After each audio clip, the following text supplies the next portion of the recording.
story now. In what's seen as a first in the party's history, a group of ANC members is planning to occupy Luthuli House this morning. They want President Jacob Zuma to be recalled and for the National Executive Committee to resign.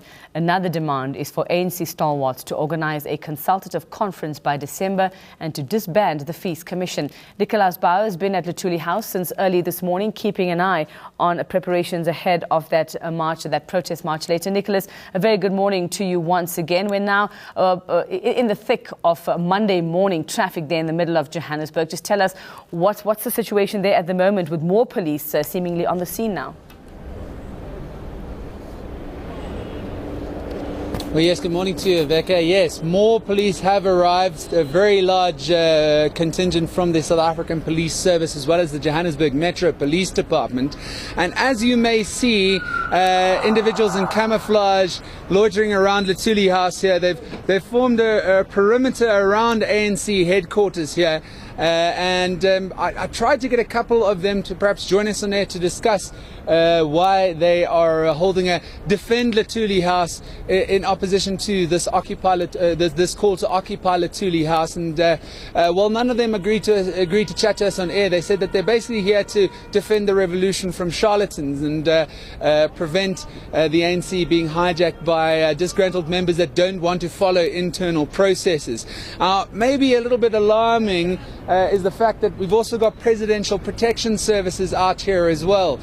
I identified one of the telltale badges that members of the Presidential Protection Unit wear, just milling around Luthuli House, chatting to Mkhonto Wesizwe military veterans that have formed that perimeter around ANC headquarters.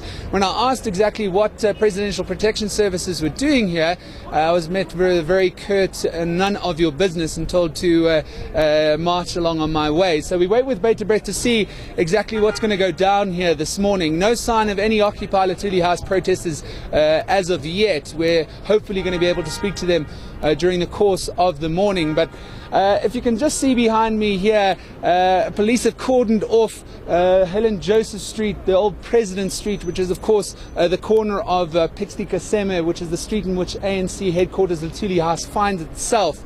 And I'm sure we're here for a very long day. As we mentioned earlier on today, we've got CCTV television that has been set up on the robots around ANC headquarters. So I'm sure anybody that comes out for Occupy Luthuli House, and of course also on the other side of the fence for Defend Luthuli House, will be captured by the CCTV. We haven't been able to establish whether or not that's something that's been put up by the ANC or in fact the SAPS or quite honestly even state security services. So at this point in time, Rebecca, things very evenly placed, and we wait with bated breath, as I said, to see what happens when Occupy Luthuli House protesters make their way down here. Nicholas, give us just a very quick idea as to what led to this campaign. What led to such a campaign being formed, the Occupy Luthuli House campaign? What brought us to this point that you're there this morning? Well, look, essentially, Occupy Luthuli House is a loose grouping of disgruntled ANC members that are very upset with the way that the ANC is handling itself at the moment, very discontent with the August 3 local government election results, and they're calling for the immediate resignation of the top 6 of the ANC, including President Jacob Zuma, for him to be recalled from office, as well as for a mass resignation of the entire National Executive Committee, so that ANC stalwarts may prepare the organisation for a consultative conference in December, and then what I could only imagine to be an elective conference next year.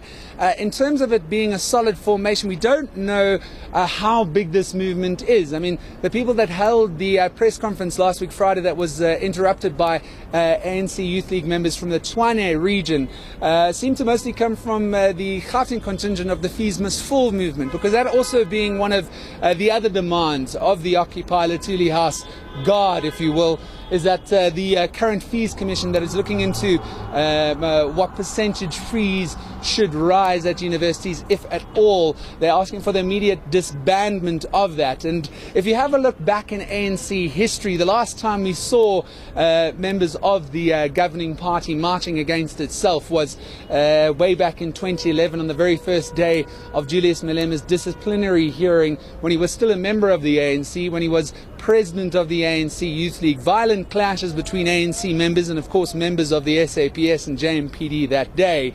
We hope that we won't see any of those scenes today, but just as a bit of background, in many ways this will be an acid test for how strong this Occupy Luthuli House and how strong the discontent within the governing party actually is. Speaking to people over the weekend, while they may have not initially identified themselves as being part of the Occupy Luthuli House movement, there are various disgruntled members in Gauteng, disgruntled ANC stalwarts that have said that they might come down here today and join the Occupy Luthuli House movement. But as you can see from behind me here, they're going to be met with some stiff resistance by members of the Umkhonto weSizwe Veterans Association, the ANC Youth League, and of course the ANC Women's League as well. Okay, we'll have to wait and see what happens there. Thanks very much. Keeping an eye on things for us outside Luthuli House. Nicolaus Bauer.